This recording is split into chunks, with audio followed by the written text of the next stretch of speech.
తండ్రిని పెట్టినావు తప్పకుండా మళ్ళీ చెప్తా ఉన్నా సకల మర్యాదలతో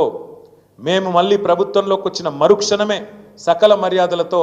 ఆ విగ్రహాన్ని అక్కడి నుంచి తిరిగి నీ గాంధీ భవన్కి పంపిస్తాం అంతగానం ప్రేమ ఉంటే జూబ్లీహిల్స్లో నీ ఇంట్లో పెట్టుకో లేదా ఇంకో కాడ పెట్టుకో కానీ అక్కడ మాత్రం ఖచ్చితంగా తెలంగాణ తల్లి ఉంటుంది ఇది జరిగి తీరుతుంది రాసి పెట్టుకోమని చెప్పి కూడా ఈ నిమజ్జనం రోజు చెబుతూ తప్పకుండా రాష్ట్రంలో గణేష్ పండుగ జరుపుకుంటున్న మా సోదరులకు సోదరిమణులకు ఈ వినాయక నిమజ్జనానికి సహకరిస్తున్న రాష్ట్ర ప్రభుత్వ యంత్రాంగానికి మా తమ్ముళ్లకు మా చెల్లెలకు ఎవరైతే గణేష్ నిమజ్జనానికి ఘనంగా ఊరేగింపుగా గణపతి బప్ప మోరియా అంటూ ముందుకు పోతున్నారో వారందరికీ కూడా శుభాకాంక్షలు తెలియజేస్తూ చివరగా ఈరోజు మా విద్యార్థి నాయకులను కూడా ఎక్కడికక్కడ అరెస్ట్ చేసినారు ఏమన్నాం మేము రేవంత్ రెడ్డి చేసిన తప్పుకి రేవంత్ రెడ్డి చేసిన ద్రోహానికి ఎక్కడికక్కడ తెలంగాణ తల్లి విగ్రహానికి లేదా తెలంగాణ తల్లి పటానికి పాలాభిషేకం చేయమని చెప్పినాం ఆ కార్యక్రమానికి పోతుంటే ఇలా ఉస్మానియాలో అరెస్టులు ఇలా రాష్ట్ర వ్యాప్తంగా మొత్తం అన్ని నియోజకవర్గాల్లో మా విద్యార్థి నాయకులను అరెస్ట్ చేస్తూ ఉన్నారు పోలీసులు వెంటనే ఈ అత్యుత్సాహాన్ని మానుకొని వెంటనే వారందరినీ కూడా విడుదల చేయాలని చెప్పి శాంతియుతంగా ప్రజాస్వామ్య పద్ధతుల్లో నిరసన చెప్తున్న వాళ్ళ మీద ముందుగా తెలంగాణలోని ప్రతి అన్నకి ప్రతి తమ్ముడికి ప్రతి అక్కకి ప్రతి చెల్లెకి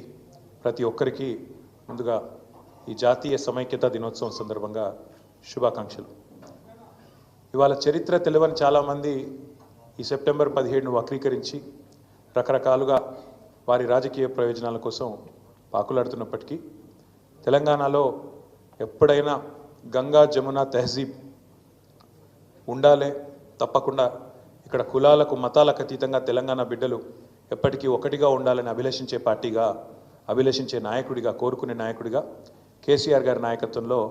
గత 10 సంవత్సరాల పాటు తెలంగాణలో ఎక్కడ ఒక చిన్న నొక్కుబడకుండా బ్రహ్మాండంగా శాంతి భద్రతలను కాపాడుకోగలిగినాం అది ఏ సందర్భంలో అయినా కూడా ఆ విషయంలో మాత్రం రాజీ లేకుండా ప్రయత్నం చేసినాం అందుకే ఇవాళ ఇప్పుడున్న ముఖ్యమంత్రి గారికి రేవంత్ రెడ్డికి ఒకటే మాట చెప్పేది మీరు మాట్లాడే మాటలు నిన్న కూడా మీరు చేసిన వ్యాఖ్యలు సందర్భం లేకుండా మాట్లాడిన పనికిమాలిన మాటలు ఏవైతున్నాయో వాటిని తెలంగాణ సమాజం మొత్తం కూడా అసహించుకుంటా ఉన్నది నోరు ఉంది కదా నోరు ఉన్నది కాబట్టి ఏదో ఒకటి చేసి కేసీఆర్ గారిని దూషించడమే ఒక పనిగా పెట్టుకొని మీరు గత 9 నెలలు టైంపాస్ చేసుకుంటూ కాలం నెట్టుకొస్తున్న విషయాన్ని కూడా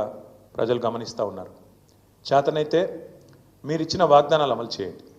420 అడ్డగోలు హామీలు ఏదైతే ఇచ్చినారో అమలు చేయండి చేతనైతే మేము ఇచ్చినట్టు కరెంటు సరిగ్గా అందించండి చేతనైతే మేము చేసినట్టు వ్యవసాయ విస్తరణలో భాగంగా వ్యవసాయ స్థిరీకరణలో భాగంగా రైతు బంధు ఇవ్వండి కేసీఆర్ 10,000 ఇస్తున్నాడు నేను 15,000 ఇస్తా అని డైలాగులు కొట్టడం కాదు చేసి చూపెట్టండి ఇంకా 14 రోజులు మిగిలింది ఈ వానాకాలంలో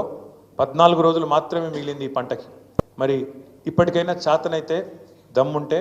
రైతు భరోసా అయ్యి ఇచ్చిన మాట నిలుపుకో 15,000 రూపాయలు చొప్పున ప్రతి ఎకరానికి ఇస్తా అని చెప్పినావు ఇచ్చి చూపెట్టు చేతనైతే మా ఆడబిడ్డలకు ఇచ్చిన హామీ 2,500 రూపాయలు నెలకి ఇస్తానన్నావు